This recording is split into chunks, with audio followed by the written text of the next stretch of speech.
Thank you very much, Jim, Rich, for your kind introduction. I, too, would like to extend all of you a very warm welcome to the 30th Annual Conference on U.S.-Turkish Relations.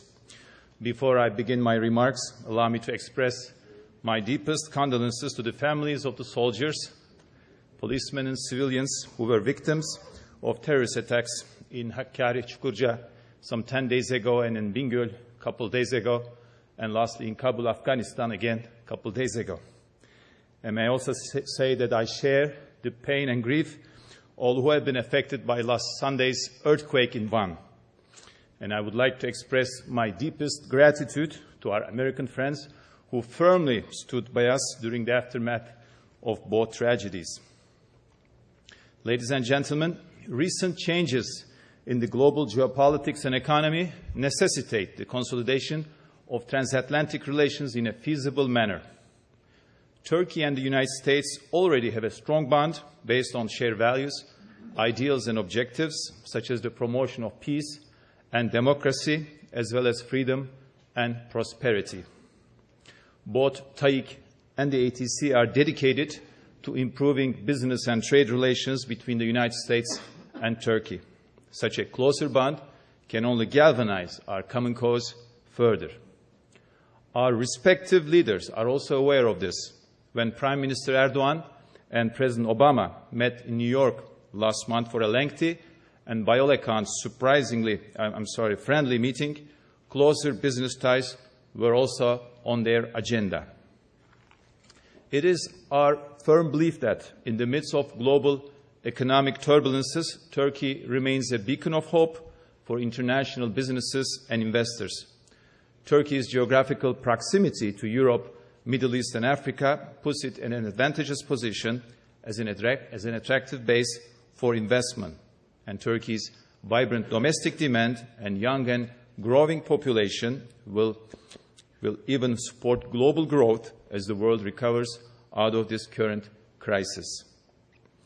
Turkey has been undergoing a significant transformation, just like Rich mentioned a while ago, politically, economically, and socially since the economic crisis of 2001. The reforms undertaken by then, nearly 10 years ago, by the Turkish banking industry have proven to be robust and durable throughout the recent global crisis. Turkey's economy claimed the top spot in economic growth worldwide in the first half of this year, with a growth rate of over 10%. And in late September, Turkey's local currency credit rating was raised to investment grade by S&P, which cited continuing improvements in the country's financial industry and the expansion of local debt markets. Turkey attracted over $10 billion in foreign direct investment in the first 8 months of this year, more than doubling over the same period last year. This puts Turkey in the top 25 FDI recipient countries in the world.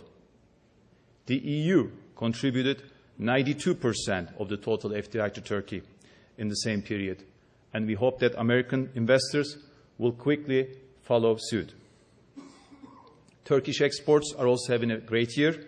Their volume increased by 22% in the first 9 months of 2011. And compared to last year, Turkish exports to the U.S. increased by 60% in the same period. Massive projects, such as the proposed second nuclear plant in the north of Turkey, as well as privatizations like the 25-year operating rights for the 8 toll roads and 2 Bosphorus bridges, are gathering pace. Here, too, we expect involvement from our American friends and partners. Our defense ties have always been good, very strong. The initial phase of the NATO territorial missile defense system is scheduled to be in place in Malatya by the end of this year. Also this year, Turkey signed a government-to-government deal with the United States to buy 6 Boeing-made heavy-lift military helicopters, transport helicopters, in a deal worth $400 million. Last April, Turkey selected Sikorsky, the U.S. firm Sikorsky, as the partner company that will lead the production of its next generation of utility helicopters. These helicopters, to be produced through the partnership of Sikorsky, Pratt & Whitney, and Turkish aerospace industry TAİ, are expected to have a global market in addition to those expressed for Turkey's needs.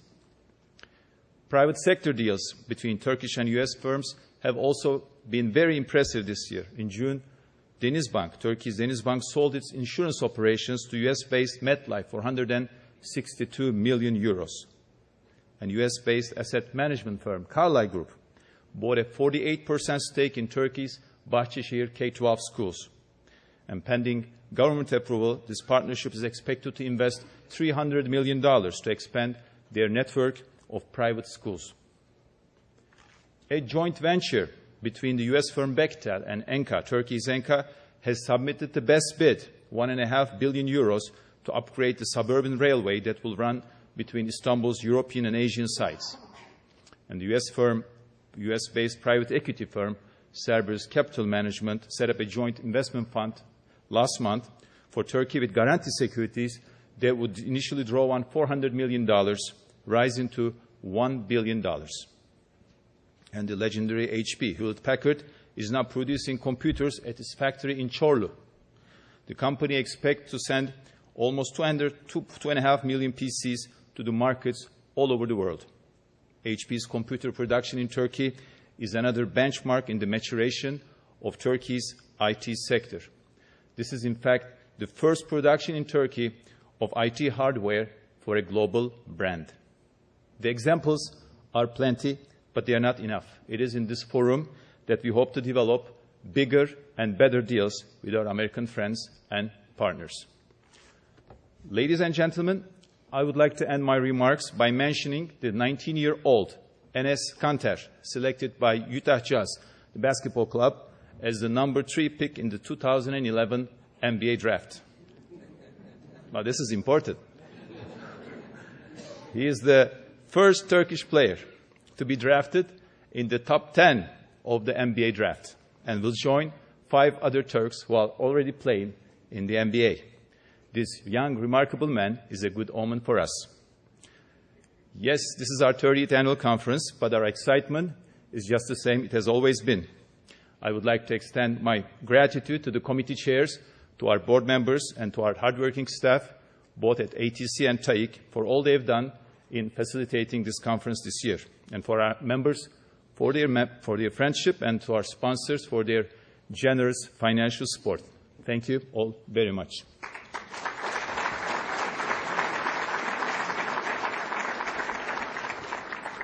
Ladies and gentlemen, now it's my distinct pleasure to invite to the podium the President of TOB, the Union of Chambers and Commodity Exchanges of Turkey, Mr. Rifat Hisarcıklıoğlu.